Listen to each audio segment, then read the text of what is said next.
अमावस्या की कथा। प्राचीन समय की बात है। एक नगर में एक धर्मपरायण ब्राह्मण रहता था। वह बहुत विद्वान और दयालु था, लेकिन उसके जीवन में एक बड़ी समस्या थी।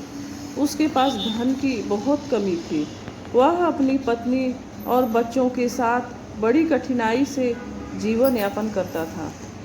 एक दिन उसकी पत्नी ने कहा, स्वामी, आप इतने विद्वान हैं, फिर भी हमारे घर में दरिद्रता क्यों है? इसका कोई उपाय बताइए।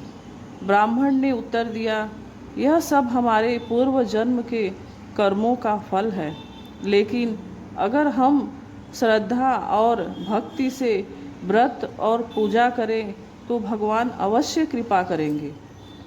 कुछ दिन बाद अमावस्या का दिन आया। ब्राह्मण ने अपनी पत्नी से कहा, आज अमावस्या है।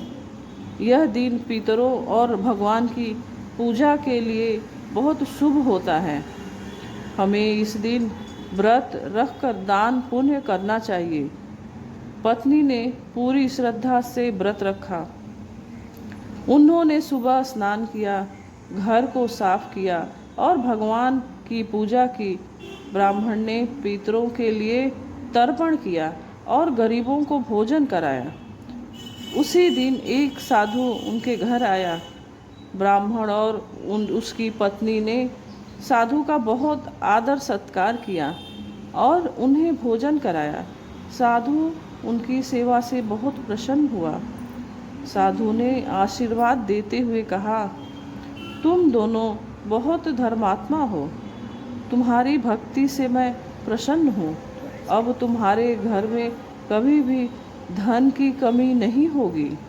यह कहकर साधु वहाँ से चला गया।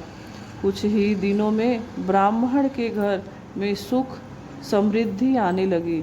उनके सारे दुख दूर हो गए और उनका जीवन खुशियों से भर गया।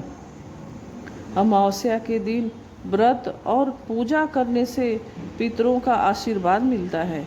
दान पुण्य और गरीबों की सेवा करने से जीवन में सुख समृद्धि आती है। सच्ची श्रद्धा और भक्ति से भगवान